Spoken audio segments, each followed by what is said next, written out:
Hello aspirants, स्वागत है आप सब लोगों का एक बार फिर से परचम क्लासेस में। आज की क्लास में देखिए हम क्या कर रहे हैं। जैसा आपको पता है कि एग्जामिनेशन आपके आने ही वाले हैं, एसएससी से रिलेटेड सीपीओ सीजीएल वगैरह सब अभी लाइंड अप हैं। तो हम लोग सीरीज लेके आए हुए हैं जिसके अंदर अभी पीछे हफ्ते मैंने इकोनॉमी के प्रीवियस ईयर क्वेश्चंस आपको डिस्कस करवाए थे। अब इस क्लास में मैं आपको पॉलिटी के प्रीवियस ईयर क्वेश्चंस को डिस्कस करवा रही हूँ। ठीक है, तो किस तरीके के क्वेश्चंस पॉलिटी में बनते हैं ये हम देखते हैं। तो इसके अंदर सीपीओ एसआई सीजीएल इन सभी के जो क्वेश्चंस पूछे जा चुके हैं पिछले सालों में उसको हम लोग डिस्कस कर रहे हैं कुछ क्वेश्चंस। ठीक है, इस तरीके से नेक्स्ट क्लास में कुछ और क्वेश्चंस डिस्कस करेंगे। तो सबसे पहला क्वेश्चन क्या कहता है स्टूडेंट्स, देखते हैं। सबसे पहला क्वेश्चन कहता है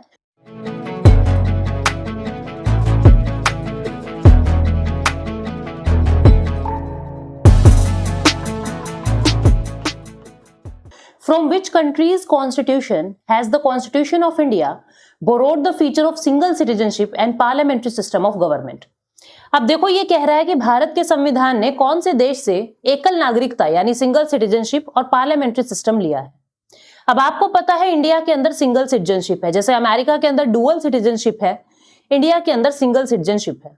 जैसे अमेरिका के अंदर प्रेसिडेंशियल सिस्टम है, इंडिया के अंदर पार्लियामेंट्री सिस्टम है। मतलब अपने यहाँ रियल हेड नॉमिनल हेड अलग अलग होते हैं। ठीक है, तो अब ये सिस्टम हमने कहां से लिया? जिस समय भारत अपना संविधान बना रहा था दो आदर्श कॉन्स्टिट्यूशन उसके सामने थे, एक था अमेरिका का, एक था ब्रिटेन का। और लगभग 200 से 300 साल हमको हो गए थे ब्रिटेन के अंडर रहते हुए। और ये जो चीज थी इंडिया ने क्या किया, सिंगल सिटीजनशिप का कंसेप्ट और पार्लियामेंट्री सिस्टम जो है वो यूके से कॉपी किया। किससे? यूके से। जो उनका पूरा ब्रिटेन का सिस्टम है, जो ब्रिटेन का यानी जो यूके का पूरा सिस्टम है, जो यूके की पार्लियामेंट का तरीका है काम करने का, भारत ने भी काफी हद तक उसको बोरो किया हुआ है। और इसलिए भारत की पार्लियामेंट को भी हम क्या कहते हैं, वेस्टमिंस्टर मॉडल के नाम से जाना जाता है। अपनी पार्लियामेंट का जो मॉडल है वो वेस्टमिंस्टर मॉडल है। ये वेस्टमिंस्टर भी कहां से आया? जो ब्रिटेन की पार्लियामेंट है, जो यूके की पार्लियामेंट है, वो वेस्टमिंस्टर नामक स्थान पे है। वहां पे ये प्लेस है जहां पे उनका पार्लियामेंट है। तो हमने भी अपनी संसद को उन्हीं की तर्ज पे बनाया है। तो ये सारी चीजें हम लोगों ने यूके से बोरो की है। नेक्स्ट क्वेश्चन कहता है विच of the following fundamental rights can not be suspended even when emergency is declared in the country. कहता है कि देश के अंदर आपातकाल लग गया, इमरजेंसी लग गया, देश के अंदर इमरजेंसी लग गया, लेकिन फिर भी कुछ फंडामेंटल राइट्स ऐसे हैं जो सस्पेंड नहीं होंगे। वो कौन से फंडामेंटल राइट्स हैं जो कभी भी सस्पेंड नहीं होंगे? आपको पता है 3 तरीके की इमरजेंसी होती है। एक होती है नेशनल इमरजेंसी, ठीक है, एक होता है प्रेसिडेंट रूल और एक होता है फाइनेंशियल इमरजेंसी।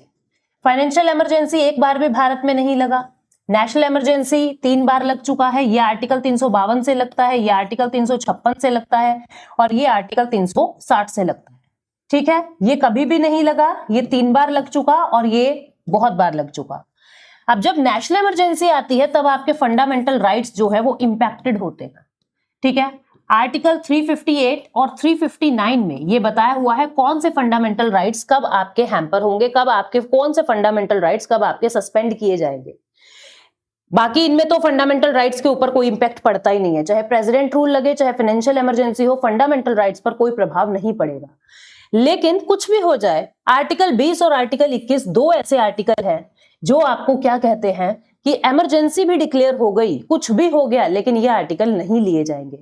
देखो ना, आप खुद समझदार हो। आर्टिकल 21 राइट टू लाइफ, अगर आपसे जीवन ही ले लिया तो फिर काहे की इमरजेंसी? फिर तो लगाओ या ना लगाओ क्या ही फर्क पड़ता है ना। ऐसे ही डिटेंशन आपको करके आपको डिटेन कर लिया जा रहा है, आपको क्रिमिनल मान के आपको बेवजह बंदी बना के आपको जेल में डाल दिया जा रहा है और फिर आपको कोई अधिकार भी नहीं दिए जा रहे, तो फिर क्या फायदा है ऐसी इमरजेंसी का? फिर तो तुम लगाओ ना लगाओ, हमें कोई मतलब ही नहीं होना चाहिए। लेकिन आर्टिकल 20 और 21 ऐसे हैं जो कभी भी सस्पेंड नहीं होंगे, इस बात को याद रखना। ठीक है, ये सवाल सीडीएस में भी पूछा जा चुका है। तो आंसर क्या आ जाएगा इसका? Option number 2। नेक्स्ट क्वेश्चन क्या कहता है स्टूडेंट? नेक्स्ट क्वेश्चन कहता है the subsection C in the list of fundamental duties requires an Indian citizen to uphold and protect the sovereignty, unity and dash of India। अब देखो, जो fundamental duty है कह रहा है जो उसका सबसेक्शन सी है, आर्टिकल 51A। आर्टिकल 51A जो है ये अपने को 11 फंडामेंटल ड्यूटीज बताता है। ठीक है, 42nd अमेंडमेंट एक्ट 1976 से स्वर्ण सिंह कमेटी के कहने पर, स्वर्ण सिंह कमेटी के कहने पर मैडम इंदिरा गांधी ने इनको हमारे संविधान में शामिल किया था। उस समय 10 फंडामेंटल ड्यूटीज थी। 2002 में 86 कॉन्स्टिट्यूशनल अमेंडमेंट एक्ट से 11 फंडामेंटल ड्यूटीज और ऐड कर दी थी, यानी आज के दिन टोटल 11 फंडामेंटल ड्यूटी भारत में है। उसका जो सबसेक्शन सी है वो क्या कहता है कि भारत को, भारत के लोगों को अपने देश की सोवरेनिटी, यूनिटी और इंटीग्रिटी यानी अखंडता को बनाए रखना चाहिए। तो आंसर क्या आ जाएगा? इंटीग्रिटी। ठीक है, नेक्स्ट क्वेश्चन क्या कहता है? नेक्स्ट क्वेश्चन देखते हैं। नेक्स्ट क्वेश्चन कहता है कि article 76 of constitution of India deals with the office of. Article 76 किससे डील करता है? तो देखो आपको पता है 52 से लेके 78, 52 से लेके 78 ये यूनियन एग्जीक्यूटिव से डील करते हैं, यूनियन एग्जीक्यूटिव। तो 76 किससे डील कर रहा है? ये कर रहा है आपका अटॉर्नी जनरल ऑफ इंडिया से। अटॉर्नी जनरल जो भारत के हाईएस्ट लॉ ऑफिसर माने जाते हैं, अटॉर्नी जनरल ऑफ इंडिया से डील करता है। Election commission of India article 324 है, यूपीएससी आर्टिकल 315 है, फाइनेंस कमीशन आर्टिकल 280 है। ठीक है, और जो 76 है वो अटॉर्नी जनरल ऑफ इंडिया है। तो आंसर क्या आ जाएगा इसका? 4 attorney general of India. Next question क्या कहता है? नेक्स्ट क्वेश्चन देखते हैं। अच्छा जी, आगे बढ़े, आपको कुछ जानकारी दे रही हूं मैं। आप में से कोई भी स्टूडेंट अगर हमारी टेस्ट सीरीज लेना चाहता है तो आप लोग परचम ऐप पे इसमें एनरोल कर सकते हो। देखो इसमें मिलेगा क्या आपको? तैयारी हो जाती है पर अपने को ये पता नहीं लगता कितने हम तैयार हैं, किस तरीके के क्वेश्चंस पूछे जाएंगे। तो आपको किस तरीके से अपनी तैयारी को अंजाम देना है उसके लिए टेस्ट सीरीज बहुत जरूरी है। ये परचम क्लासेस ने लॉन्च कर दी है। 5500 क्वेश्चंस इसमें आपको मिलेंगे, टीयर 1 टीयर 2 दोनों के लेवल के। 220 आपको सेक्शनल टेस्ट मिलेंगे, छोटे छोटे टेस्ट होते हैं। सब्जेक्ट वाइज ब्रेकअप मिलेगा, टॉपिक वाइज ब्रेकअप मिलेगा, ये सारी सुविधाएं आपको इसमें मिलेंगी। डिटेल्ड एक्सप्लेनेशन के साथ आपको ये क्वेश्चंस जो हैं हम लोग प्रोवाइड कराएंगे। तो आप लोग ये टेस्ट सीरीज में एनरोल कर सकते हो परचम ऐप पर जाकर। फिर कोई मुझसे बिल्कुल बेसिक से इकोनॉमी या पॉलिटी पढ़ना चाहता है तो 2 सेपरेट बैचेस ऐप पर हैं, एक पॉलिटी का, एक इकोनॉमी का अपडेटेड बैच है, आप लोग एनरोल कर सकते हो। ठीक है, तो ये सारी जो बैचेस मिलेंगे आपको ये रिकॉर्डेड फॉर्मेट में मिलेंगे। ये इकोनॉमी पॉलिटी के जो बैचेस हैं ये आपको रिकॉर्डेड फॉर्मेट में मिलेंगे, पीडीएफ्स को आप डाउनलोड कर पाएंगे। ठीक है, चलिए जी आगे बढ़ते हैं। अगला क्वेश्चन क्या कहता है? In which year did India officially join the Shanghai Cooperation Organisation as a full fledged member? भारत ने एससीओ को कब ज्वाइन किया? ये एक फैक्चुअल क्वेश्चन है। एससीओ को 2017 में भारत ने ज्वाइन किया था। ठीक है, नेक्स्ट क्वेश्चन है India join the United Nation after ratifying the UN charter in. भारत ने यूएन को कब ज्वाइन किया है? अब इस बात को समझना, ये ब्लर हो रहा है थोड़ा सा, मैं इधर हो जाती हूँ। भारत ने यूएन को कब ज्वाइन किया था? भारत ने, देखो यूएन बनता है, यूनाइटेड नेशन बनता है 24 अक्टूबर 1945 को। कब बनता है? 24 अक्टूबर 1945 को बनता है। और इंडिया ने इसको 30 अक्टूबर 1945 को ज्वाइन कर लिया था, रेटिफाई कर दिया था। ठीक है, तो आंसर क्या आ जाएगा? अक्टूबर 1945। अगर बहुत ही प्रिसाइज होके पूछे तो 30 अक्टूबर 1945। ठीक है, नेक्स्ट क्वेश्चन की तरफ बढ़ते हैं। नेक्स्ट क्वेश्चन क्या कहता है? कहता है council of minister are collectively responsible to which of the following. अब एक शब्द है कलेक्टिवली रिस्पॉन्सिबल और एक शब्द होता है individual responsible, individually responsible. Collectively council of minister किसके लिए रिस्पॉन्सिबल है और इंडिविजुअली किसके लिए रिस्पॉन्सिबल है? अगर सवाल आ जाता इंडिविजुअली तो आप बताते प्रेसिडेंट, लेकिन ये पूछ रहा है कलेक्टिवली रिस्पॉन्सिबल तो आप बताएंगे लोकसभा। लोकसभा के प्रति काउंसिल ऑफ मिनिस्टर की जवाबदेही होती है। कोई अगर कहते हैं कि कोई अगर स्कीम आई तो क्यों आई, आपने कोई एक्शन लिया तो सरकार ने क्यों लिया, ये सारा एक्सप्लेनेशन, ये सारी अकाउंटेबिलिटी काउंसिल ऑफ मिनिस्टर की होती है। लोकसभा के प्रति ये जवाबदेह होते हैं कलेक्टिवली और इंडिविजुअली प्रेसिडेंट के प्रति। ठीक है, तो आंसर क्या आ जाएगा इसका? लोकसभा। नेक्स्ट क्वेश्चन क्या कहता है? इंडियन पार्लियामेंट कैसा है? यूनिकैमरल है, बाई कैमरल है, ट्राई कैमरल है या इनमें से कुछ नहीं है? तो देखो कैमरल क्या होता है? कमरे, आप ऐसा समझो, कमरे यानी चैम्बर। अब इंडिया की पार्लियामेंट में कितने चैम्बर हैं? 2 चैम्बर हैं, एक लोकसभा है, एक अपर हाउस यानी कि राज्यसभा है। तो लोकसभा और राज्यसभा 2 हाउस हैं, तो हम क्या कहेंगे? बाई कैमरल है। ऐसे ही ब्रिटेन का भी जो पार्लियामेंट है वो बाई कैमरल है। ठीक है, तो ये बाई कैमरल है। Indian parliament is by cameral. Next question क्या कहता है? कहता है which among the following do not participate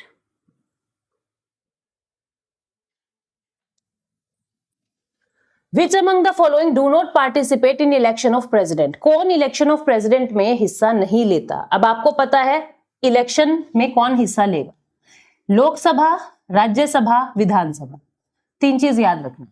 Lok Sabha में इलेक्टेड मेंबर भी होते हैं, नॉमिनेटेड मेंबर भी, राज्यसभा में इलेक्टेड भी, नॉमिनेटेड भी, विधानसभा में भी इलेक्टेड भी और नॉमिनेटेड भी। अब प्रेसिडेंट के केस में कौन वोट देगा? इलेक्टेड देंगे, नॉमिनेटेड नहीं देंगे, इलेक्टेड देंगे, नॉमिनेटेड नहीं देंगे, इलेक्टेड देंगे, नॉमिनेटेड नहीं देंगे। तो लोकसभा, राज्यसभा और विधानसभा के इलेक्टेड मेंबर जो हैं वो इसमें हिस्सा लेंगे।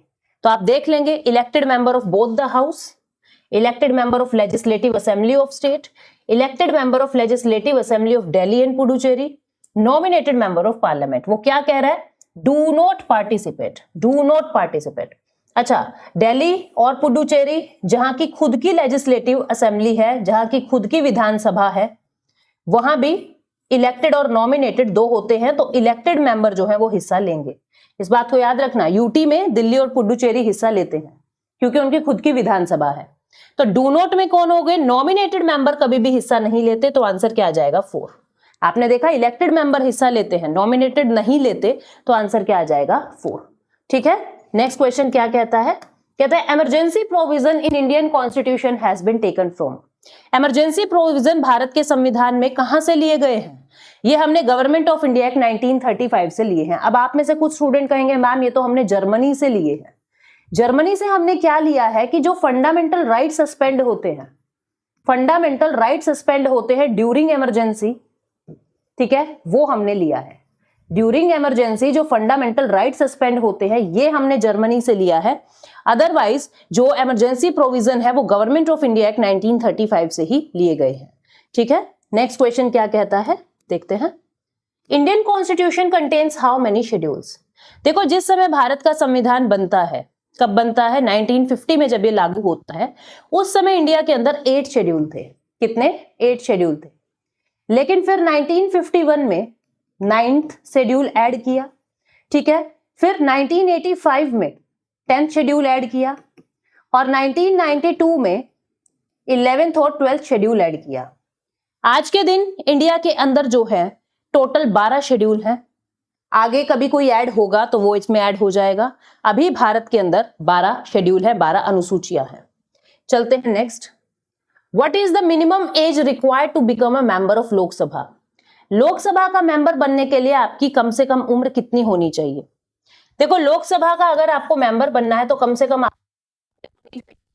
राज्यसभा का मेंबर बनना है तो 30 होनी चाहिए, प्रेसिडेंट बनना है 35 होनी चाहिए, वाइस प्रेसिडेंट बनना है 35 होनी चाहिए, ठीक है, गवर्नर बनना है तो भी 35 एज आपकी होनी चाहिए कंप्लीट, ठीक है। अगर आपको सरपंच बनना है तो आपको 21 साल की उम्र पूरी कर देनी है अपनी, ठीक है। तो लोकसभा का मेंबर बनने के लिए 25, यानी अगर आपको प्रधानमंत्री बनना है तो कम से कम आपकी उम्र 25 होनी चाहिए। तो यहाँ पे क्या आ जाएगा 25 ईयर्स, ठीक है, 25 ईयर्स। नेक्स्ट क्वेश्चन क्या कहता है? कहता है विच of the following is not a good argument in favour of democracy? Democracy की फेवर में इनमें से क्या एक अच्छी बात नहीं है, क्या अच्छा आर्ग्यूमेंट नहीं है? Democracy enhances the dignity of citizen, democracies are more prosperous than other, democracy resolve conflict in a better way. देखो चीजें तो तीनों सही है, ये कह रहा है not a good argument, not a good. Democracy are more prosperous than other, ये हम नहीं कह सकते क्योंकि हर जगह डेमोक्रेसी काम करे ये जरूरी तो नहीं है ना। तो डेमोक्रेसी बहुत ज्यादा प्रोस्पेरियस है बाकी लोगों की तुलना में, हम ऐसा कुछ नहीं कह सकते। इसलिए ओनली 2 जो है वो इसमें एक अच्छा आर्ग्यूमेंट नहीं है। पहली और तीसरी दोनों बिल्कुल सही बात है। डिग्निटी बिल्कुल बनाते हैं जब हम खुद अपने देश के अंदर देश के रिलेटेड चीजों के बारे में बोल रहे हैं, हमारी डिग्निटी बनती है, और कॉन्फ्लिक्ट्स भी बेटर वे में सुलझते हैं, ठीक है। नेक्स्ट क्वेश्चन क्या कहता है उसको देखते हैं। Next question is who among the following declares financial emergency in India? Bharat में फाइनेंशियल इमरजेंसी कौन डिक्लेयर करता है? ये डिक्लेयर करते हैं प्रेसिडेंट। प्रेसिडेंट जो है वो फाइनेंशियल इमरजेंसी डिक्लेयर करते हैं, फिर 2 महीने के अंदर अंदर लोकसभा और राज्यसभा से अप्रूवल लेना होता है। तो आंसर क्या आ जाएगा? President. How much time the president rules can be extended in India with the approval of parliament in every 6 month? अब देखो जब प्रेसिडेंट रूल लगता है आर्टिकल 356 से, तो क्या है कि आप इसको एक्सटेंड कर सकते हो 6 महीने, फिर 6 महीने, फिर 6 महीने, ऐसे 6 महीने करके आप इसको एक्सटेंड कर सकते हो। कब तक? मैक्सिमम 3 इयर्स तक। कब तक? मैक्सिमम 3 इयर्स तक। ये है प्रेसिडेंट रूल। लेकिन अगर 352 की बात करें तो 6 महीने के अप्रूवल लेके आप इनडेफिनिट टाइम तक उसको इनहेंस कर सकते हो। ठीक है, इसमें इनडेफिनिट टाइम तक इनहेंस कर सकते हो, लेकिन इसमें 3 इयर्स तक इनहेंस कर सकते हो। तो आंसर क्या आ जाएगा? 3 साल, यानी 6 महीने की 6 बार आप इमरजेंसी लगा सकते हो लगातार, कॉन्टिन्यू। ठीक है, नेक्स्ट क्वेश्चन क्या कहता है? A citizen can directly move the supreme court for any violation of fundamental rights under, क्या कहता है कि कौन से आर्टिकल के अकॉर्डिंग आप डायरेक्टली सुप्रीम कोर्ट में जा सकते हो? आर्टिकल 31, 32, 33, 34। तो जो आर्टिकल 32 है ये आपको राइट टू कॉन्स्टिट्यूशनल रेमेडी देता है। राइट टू कॉन्स्टिट्यूशनल रेमेडी, यानी जब कभी भी आपके फंडामेंटल राइट आपसे छीने जाएंगे तो आप डायरेक्टली सुप्रीम कोर्ट में जाओगे, आप डायरेक्टली सुप्रीम कोर्ट में जाओगे। आर्टिकल 32 आपको ये बात कहता है। और इसी आर्टिकल को डॉक्टर भीमराव अंबेडकर जो है वो क्या कहते थे? Heart and soul of constitution. Heart and soul of constitution, कि ये संविधान का दिल और आत्मा है। आर्टिकल 32 को कहते थे वो। और यही आर्टिकल 32 जो है, अगर आपके फंडामेंटल राइट्स आपसे लिए जा रहे हैं तो सुप्रीम कोर्ट में आप डायरेक्टली मूव कर पाओगे। Answer 32 will be the answer. ठीक है, चलते हैं। Which article of Indian Constitution provides for equal opportunity for all citizens in public employment? Fundamental right का क्वेश्चन है। कहते हैं कौन सा अनुच्छेद ऐसा है जो आपको अवसर दे रहा है पब्लिक एम्प्लॉयमेंट में, सरकारी नौकरियों में? तो आर्टिकल 16 जो है वो आपको ये अवसर देता है। मतलब रेस के बिहाफ पे, जेंडर के बिहाफ पे, आपका प्लेस ऑफ ओरिजिन के बिहाफ पे आपसे कोई भी भेदभाव नहीं किया जाएगा, डिस्क्रिमिनेशन नहीं किया जाएगा। आर्टिकल 25 क्या कहता है? ये राइट ऑफ रिलीजियस फ्रीडम देता है।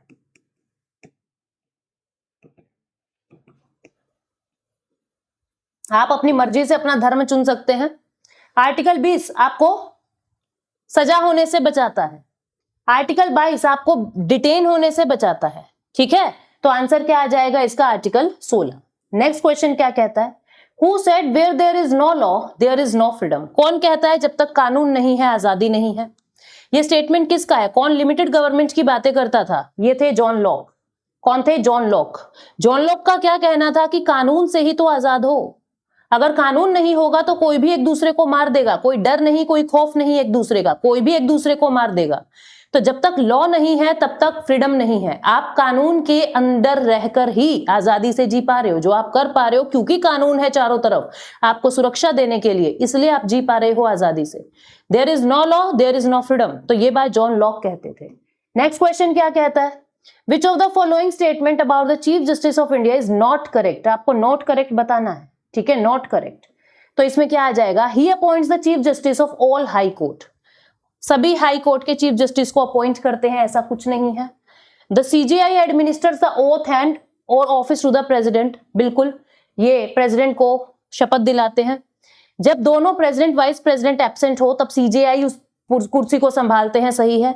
सीजेआई जो है वो 65 ईयर्स की एज तक अपनी चेयर पे रह सकते हैं, ये भी सही है। आंसर क्या आएगा? Option number A. He appoints the chief justice of all high court, गलत है। हाई कोर्ट के जजेस को अपॉइंट करने का काम गवर्नर का होता है, तो इनका नहीं होता, तो इसलिए फर्स्ट स्टेटमेंट इज इनकरेक्ट, यही हमारा आंसर है। लिबर्टी का मतलब क्या है? लिबर्टी का मतलब क्या है? आप सारे बंधनों से आजाद हो, उसी को ही तो आजादी कहते हैं। आर्टिकल 21 आपको लिबर्टी देता है, आप सारे बंधनों से आजाद हो, absence of restraint. Criminal justice के अंदर लिबर्टी डिफाइन किया जाता है एब्सेंस ऑफ रिस्ट्रेंट, यानी लिबर्टी का मतलब है हमारे ऊपर कोई बंधन नहीं है, absence of restraint. When the vice president is acting as president, he क्या होगा? will have all power and function of both president and vice president, gets all the allowances and privileges of the president, should continue to work as the chairman of Rajya Sabha। क्या कह रहा है? जब कोई vice president की chair पे आ जाते हैं तो ये इनका काम करेंगे, अपना छोड़ देंगे, वो राज्यसभा की चेयर को नहीं संभालेंगे। ठीक है, उनको सारे प्रिविलेजेस प्रेसिडेंट वाले मिलने लग जाएंगे, दोनों नहीं मिलेंगे, तो ये गलत है। आंसर क्या आ जाएगा? 2 ओनली। आंसर क्या आ जाएगा? 2 ओनली। ठीक है, तो वाइस प्रेसिडेंट जब प्रेसिडेंट का चेयर संभाल रहे हैं तो सिर्फ प्रेसिडेंट की काम को ही करेंगे, वाइस प्रेसिडेंट के काम को फिर कोई और देखेगा। In presidential government the president is, presidential government में प्रेसिडेंट क्या है?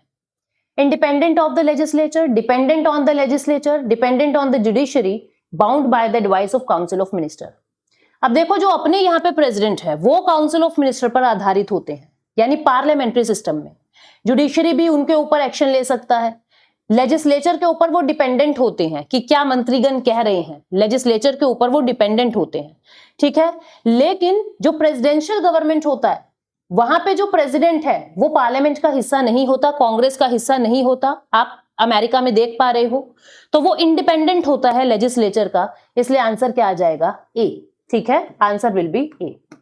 नेक्स्ट क्वेश्चन है the method of amending the constitution by popular veto is found in. Popular veto से कॉन्स्टिट्यूशन को बदलने का मेथड कहां पे यूज किया जाता है? ये यूज किया जाता है स्विट्जरलैंड के अंदर। पॉपुलर वोट आप रेफरेंडम कह सकते हो, जिसके अंदर क्या होता है कि जैसे बहुत सारे लोगों को इकट्ठा किया, हाँ और ना पूछ लिया किसी बात के लिए, दिस इज पॉपुलर वोट, ठीक है। तो स्विट्जरलैंड के अंदर है। Following is the inalienable attribute of the parliamentary system of government. Parliamentary system of government का इनएलिनेबल, जो मतलब अलग हो ही नहीं सकता, जो पार्लियामेंट्री सिस्टम की जान है। Flexibility of the constitution, fusion of executive and legislature, judicial supremacy या पार्लियामेंट्री सोवरेनिटी। अभी अभी हमने देखा कि प्रेसिडेंशियल सिस्टम के अंदर क्या होता है कि जो प्रेसिडेंट होगा वो इंडिपेंडेंट होएगा लेजिस्लेचर का, प्रेसिडेंट जो है वो लेजिस्लेचर का इंडिपेंडेंट होएगा, यानी इसका और इसका कोई संबंध होगा ही नहीं। लेकिन भारत के अंदर क्या है? पार्लियामेंट्री सिस्टम है जहां पे एग्जीक्यूटिव और लेजिस्लेचर का फ्यूजन होता है।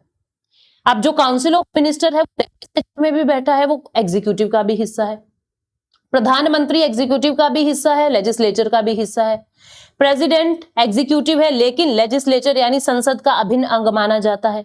तो अपने यहाँ पे क्या है? फ्यूजन है, फ्यूजन है एग्जीक्यूटिव एंड लेजिस्लेचर का, यानी पार्लियामेंट्री सिस्टम में फ्यूजन होता है एग्जीक्यूटिव एंड लेजिस्लेचर का, ठीक है। नेक्स्ट क्वेश्चन क्या कहता है? Next question is the state reorganisation in 1956 created. 1956 का जो स्टेट रीऑर्गेनाइजेशन एक्ट आया था, उसने जो पहले क्या थे, भारत के टुकड़े ऐसे थे, part A, part B, part C, part D, इस तरीके से। इन चारों पार्ट्स को हटा के भारत के अंदर 14 स्टेट्स और 6 यूटी जो है वो शामिल की थी, ठीक है। 14 स्टेट्स और 6 यूटी, तो ऑप्शन नंबर सी आपको दिखाई दे रहा है, option number C will be the answer. Next question क्या कहता है? Next question, reservation for the scheduled caste and scheduled tribes in the services has been provided in the Indian constitution under. कौन से आर्टिकल में SC और ST के लिए jobs में रिजर्वेशन की बातें कही गई है? ये कही गई है आर्टिकल 335 में, ठीक है। It's a factual question. Article 335 ये कहता है एससी और एसटी को एडिक्वेट उनका रिप्रेजेंटेशन ना होने पे उनको रिजर्वेशन मिलेगा, तो आंसर क्या आएगा इसका? आर्टिकल 335। नेक्स्ट क्वेश्चन है the member of the constituent assembly which enacted the constitution of India were. जो कॉन्स्टिट्यूएंट असेंबली के मेंबर थे जिन्होंने भारत के संविधान को इनेक्ट किया, वो कैसे आए थे? गवर्नर जनरल ने नॉमिनेट किए थे, पॉलिटिकल पार्टीज ने नॉमिनेट किए थे, elected by the legislative assemblies of various provinces. Yes, legislative assembly के जो वेरियस प्रोविंसेस की लेजिस्लेटिव असेंबली थी उन्होंने इनको इलेक्ट किया था।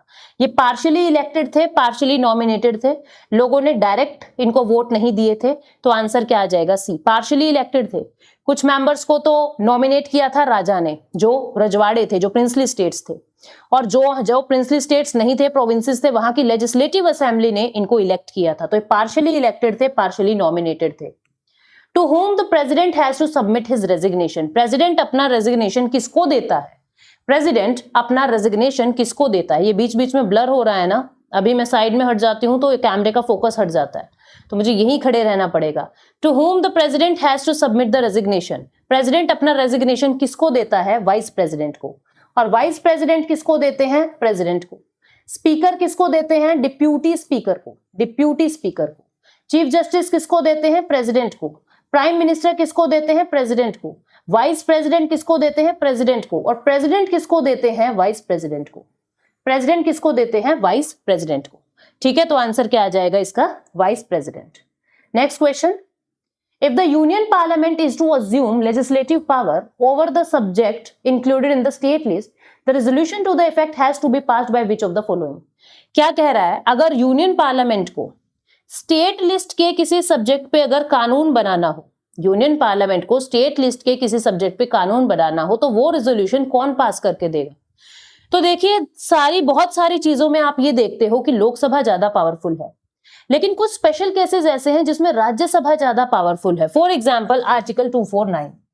आर्टिकल 249 यही कह रहा है कि स्टेट लिस्ट का कोई सब्जेक्ट अगर यूनियन से बनवाना है तो स्टेट की जो लेजिस्लेटिव असेंबली है वो रेजोल्यूशन पास करके देगा, ठीक है, सॉरी, राज्यसभा जो है वो रेजोल्यूशन पास करके देगा, राज्यसभा जो है वो रेजोल्यूशन पास करके देगा, ऐसा आर्टिकल 249 कहता है। आर्टिकल 312 क्या कहता है कि राज्यसभा ही है जो ऑल इंडिया सर्विसेज में और जॉब्स को इंक्लूड कर सकता है। तो कुछ स्पेशल पावर राज्यसभा के पास होती है जो लोकसभा के पास होती ही नहीं। उनमें से एक ये भी है कि अगर इस तरीके से स्टेट लिस्ट के किसी मैटर पे कानून बनाना हो यूनियन को, तो कानून बनाना किसके रेजोल्यूशन से संभव हो सकेगा? राज्यसभा जब रेजोल्यूशन को पास कर देगा, ठीक है। तो ये स्पेशल पावर होती है राज्यसभा की। नेक्स्ट क्वेश्चन क्या कहता है, which article of Indian constitution defines the duties of chief minister? CM की ड्यूटी कौन से आर्टिकल में लिखी हुई है? It's a factual question. Article 167 में सीएम की ड्यूटीज लिखी हुई है, चीफ मिनिस्टर की ड्यूटीज लिखी हुई है। The concept of liberty, equality and fraternity enshrined in the Indian constitution is inspired from. Liberty, equality, fraternity, ये चीजें भारत के संविधान में कहां से आई है? ये जो फ्रेंच रिवॉल्यूशन हुआ था 1789 का, फ्रेंच के कॉन्स्टिट्यूशन से हमने ये चीज, ये वहां का नारा था जब फ्रेंच रिवॉल्यूशन हुआ 1789 में, तो लिबर्टी, इक्वालिटी, फ्रेटर्निटी का नारा था, क्योंकि वहां पे इक्वालिटी बिल्कुल भी नहीं थी, 3 अलग अलग स्टेट सिस्टम बने हुए थे, ठीक है। तो अभी क्या है, लिबर्टी, इक्वालिटी और फ्रेटर्निटी, जो ये चीजें आई है, ये हमने कहां से ली है? ये हमने फ्रेंच के रिवॉल्यूशन से ली है, यानी फ्रेंच कॉन्स्टिट्यूशन से ली है। तो आंसर क्या आ जाएगा? 1789 का फ्रेंच रिवॉल्यूशन, या मैं कह दूं फ्रेंच कॉन्स्टिट्यूशन। तो आंसर विल बी सी, ठीक है। नेक्स्ट क्वेश्चन क्या कहता है, who presides the joint sitting of the 2 houses of parliament? अब देखिए, जब जॉइंट सिटिंग होता है तो उसको सम्मन करने का काम किसका होता है? सम्मनिंग यानी बुलाने का काम होता है प्रेसिडेंट का। किसका? प्रेसिडेंट का। प्रेसिडेंट कहेगा भाई आओ और ज्वाइंट सिटिंग करो। प्रेसिडेंट क्या कहेंगे? आओ और ज्वाइंट सिटिंग करो। लेकिन उसके ऊपर प्रिजाइड कौन करेगा? उसका अध्यक्ष कौन बनेगा? लोकसभा स्पीकर। लोकसभा स्पीकर जो है उसके अध्यक्ष बनेंगे। अगर स्पीकर नहीं है तो डिप्यूटी स्पीकर। अगर डिप्यूटी स्पीकर भी नहीं है, ये भी नहीं है, तो डिप्यूटी चेयरमैन ऑफ राज्यसभा। कभी भी चेयरमैन ऑफ राज्यसभा इस पद को नहीं संभालते, बिकॉज वो किसी भी सदन के सदस्य नहीं होते, ना तो लोकसभा के ना ही राज्यसभा के। तो वो ज्वाइंट सिटिंग में बैठ ही नहीं सकते, मतलब प्रिजाइड नहीं कर सकते। बैठ तो सकते हैं, प्रिजाइड नहीं कर सकते। तो सबसे पहला चांस होता है लोकसभा स्पीकर का। अगर वो नहीं है तो डिप्यूटी स्पीकर, अगर वो भी नहीं है तो डिप्यूटी चेयरमैन राज्यसभा, ठीक है। तो यहां पे क्या आ जाएगा? Speaker of Lok Sabha. क्लियर है? चलते हैं नेक्स्ट क्वेश्चन की तरफ। नेक्स्ट क्वेश्चन क्या कहता है, The quorum to constitute a sitting of the Lok Sabha is dash of the total number of member of the House under Article 100 subsection 3 of the Constitution of India। कहता है जो अनुच्छेद 100 भाग 3 है उसके अंदर जो गणपूर्ति है, गणपूर्ति क्या होता है कि कम से कम इतने लोग आएंगे तभी मीटिंग स्टार्ट होगी, कम से कम इतने लोग आएंगे तभी मीटिंग स्टार्ट होगी। तो वो कितना है? टोटल मेंबर्स जितने भी हैं उसका 1/10 सदस्य जब तक नहीं आएगा तब तक मीटिंग स्टार्ट नहीं होगी। आंसर क्या होगा इसका? Answer will B 1/10। Answer will B 1/10, ठीक है। नेक्स्ट क्वेश्चन क्या कहता है, the first session of the first Lok Sabha commenced on. पहली लोकसभा का पहला सत्र कब शुरू हुआ था? यह हुआ था 1952, 13 मई 1952 को। Next question, who decides the admissibility of questions in the Lok Sabha? Question की एडमिसिबिलिटी को, कि हाँ जी आप ये क्वेश्चन पूछ लीजिए, ये क्वेश्चन नहीं पूछिए, ठीक है, ये किसके हाथ में पावर होती है? तो आपको पता है पूरा डिसिप्लिन जो लोकसभा का मेंटेन करता है वो कौन करता है? लोकसभा स्पीकर। तो लोकसभा स्पीकर ही ये बताएंगे कि कौन से प्रश्नों को लेना है, कौन से प्रश्नों को नहीं लेना है। Next question, in parliamentary proceedings how many matters per day as per the priority in the ballots are allowed to be raised during 0 hour? क्या कह रहा है? जब शून्य काल होता है, जब 0 आवर होता है, तो कितने क्वेश्चंस आप एक दिन में ले सकते हैं? कितने क्वेश्चन एक दिन में 0 आवर में आ सकते हैं? देखो सबसे पहले जाते ही क्या होता है, क्वेश्चन आर होता है, क्वेश्चन आर के बाद शून्यकाल शुरू हो जाता है, उसके बाद lunch and then agenda of the day start होता है। तो 0 आवर के अंदर मैक्सिमम है 20 questions in a day. 20 question, 20 प्रश्न एक दिन में पूछे जा सकते हैं, 20 क्वेश्चंस इन अ डे, ठीक है। तो आंसर क्या आ जाएगा, D. Next question, on any issue pertaining to the disqualification of any member of the Lok Sabha under the 10th schedule of Indian Constitution, the final decision is taken by। क्या कहता है ये, कहता है कोई भी इशू अगर 10वीं अनुसूची में आ जाता है, 10वीं अनुसूची में, 10वीं अनुसूची is anti defection law, anti defection law, anti defection law से रिलेटेड कोई भी इशू अगर आ जाता है तो फाइनल डिसीजन कौन लेगा, स्पीकर लोकसभा के, वाइस प्रेसिडेंट, प्रेसिडेंट या इलेक्शन कमीशन ऑफ इंडिया। इसका आंसर आपको कमेंट सेक्शन में करना है। ये आपके 40 क्वेश्चन थे जो मोस्ट एक्सपेक्टेड है या मेरे को प्रीवियस ईयर क्वेश्चन पूछे जा चुके हैं अलग अलग एग्जामिनेशन में।